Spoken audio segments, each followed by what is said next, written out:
Kumusta netizens? This is Jeremy again, and this time, puntahan natin ang isa sa mga gusto ko at pinakapangarap kong puntahan, the mysterious island of Siquijor.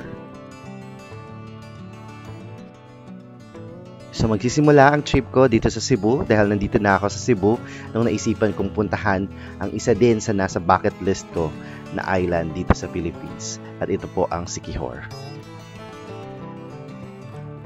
So mula sa aking hotel sa Cebu ay nag-taxi ako papuntang Cebu Port. Mula sa Cebu Port, sumakay ako ng connecting trips papuntang Tagbilaran, at mula Tagbilaran ay patungo na tayo ng Siquijor. So ang biyahe ko mula Cebu papuntang Tagbilaran ay nagsimula sa oras ng 1:00 ng hapon, at ang biyahe mula naman Tagbilaran patungong Siquijor ay nagsimula ng 3:00 ng hapon. Ang bayad ko para sa isang buong biyahe ay umabot ng 1,600 pesos. Medyo mahal, pero sulit na sulit dahil mabilis lang ang biyahe. 2 oras lang mula Cebu papuntang Tagbilaran at another 2 hours mula Tagbilaran papuntang Siquijor. Pangarap ko talaga makarating ng Siquijor.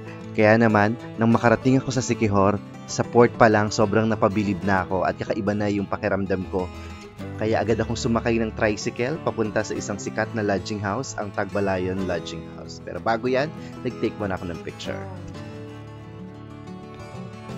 Tada! Welcome to Tagbalayon Lodging House. Napili ko ang Tagbalayon Lodging House dahil na-recommend ito ng mga foreign travelers.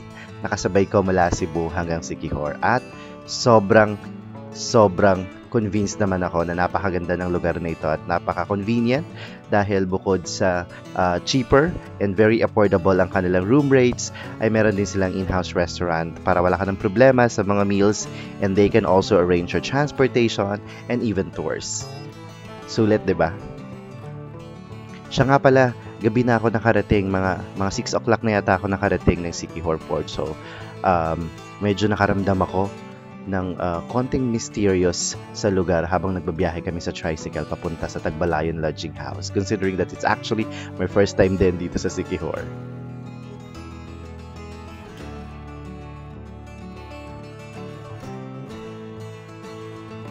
At simulan na natin ang paglilibot sa Siquijor. Nag-book pala ako ng solo tour para mas malibot natin ang probinsya.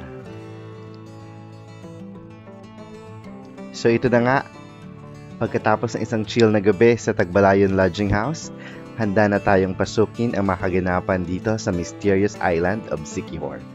Unang stop natin ang sobrang cool na mini Boracay, ang Paliton Beach. Kumuha ka na ng selfie at huwag mong kalimutan ang beach swing. It's the best way to start the adventure here.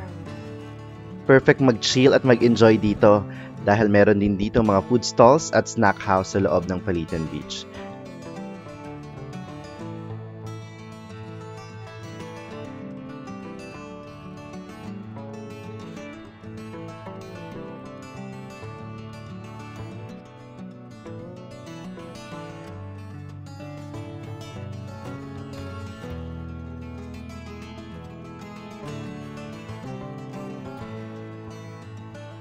And sunod sa ating listahan, chasing waterfalls tayo dito sa enchanted na Lagaan Falls. Full on display ang blessings ni Mother Nature dito. At siya nga pala, hindi ka pwedeng umalis nang hindi mo nasusubukan mag-swing dito sa falls. Itong pinagmamalaki nilang Tarzan Swing Adventure dito sa Lagaan Falls. At sobrang nakaka-excite na nakakakaba din itong swing na ito.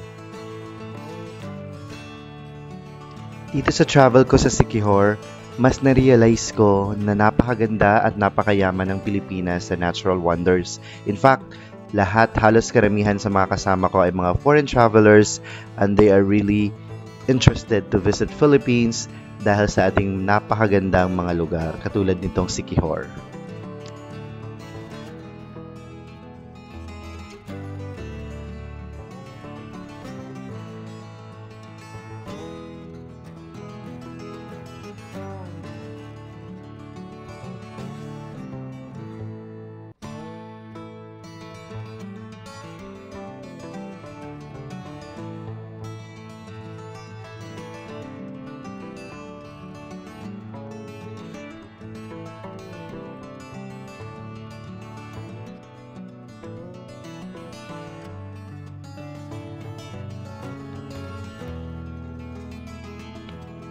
At ngayon, puntahan naman natin ang century-old Balete Tree at Fish Spa.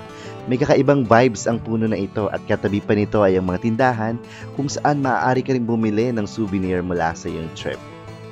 And speaking of unique experiences, hindi pwedeng hindi mo maranasan ang Fish Spa dito lang sa paanan ng Balete Tree.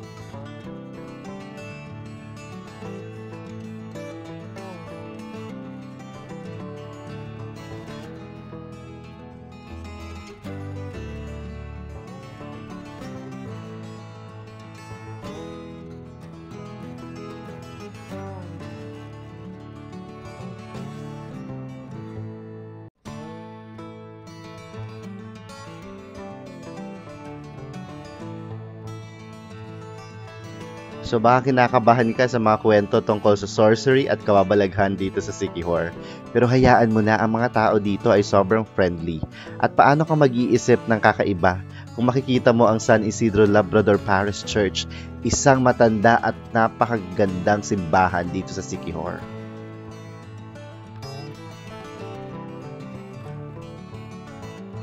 Tara na't puntahan naman natin ang pinakasikat na Cambugahay Falls.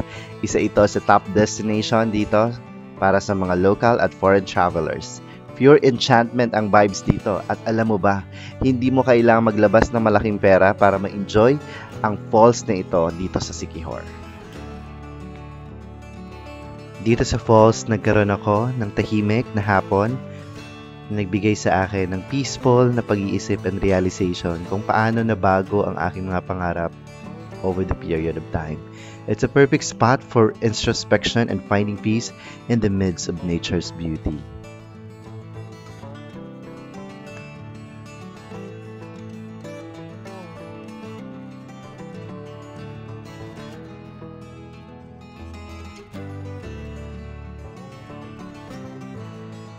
At sa ayong paghahanap ng mga kainan, dumaan kami dito sa Hapitanan Broom Shot. Dito pwede kang mag-post na para kang witchcraft habang nakaangkas sa walis tambo. Ito ay isa sa mga quirky na experiences na pwede mong gawin dito sa Siquijor.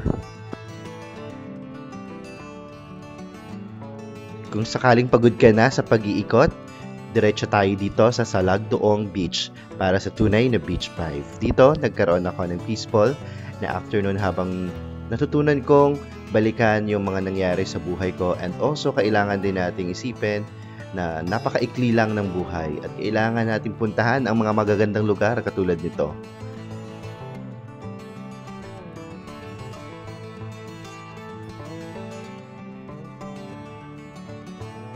And ngayon, ikikwento ko sa inyo yung best part ng travel ko sa Siquijor, and I found something really mysterious at night. Hindi ko inaasahan na ang isang lugar na kinikilala ng mga tao bilang home of witchcraft practices and sorcery ay puno pala ng buhay sa gabi. Dito sa JJ Backpackers, dito ko natagpuan ang night party na may live band sa tabi ng beach. Kasama ang lahat ng mga local and foreign travelers, nag-enjoy kami dito sa night party dito sa JJ Backpackers. Ang entrance fee sa party na to ay napaka-affordable at ang mga drinks ay sobrang mura din. Talaga namang sulit ang experience. Parang ang mga chills at enchantment ng Siquijor sa araw ay nagiging party vibes sa gabi. Isa itong experience na hindi ko malilimutan. Alam nyo, ang Siquijor ay talagang puno ng mga surprises. Minsan, ang mga lugar na itinuturing natin na mysterious ay nagbibigay daan sa mga unforgettable na experiences. Isa itong paalala na huwag tayong maging mapanuri sa mga lugar, tao at higit sa lahat, huwag nating limitahan ang ating sarili sa mga preconceived notions.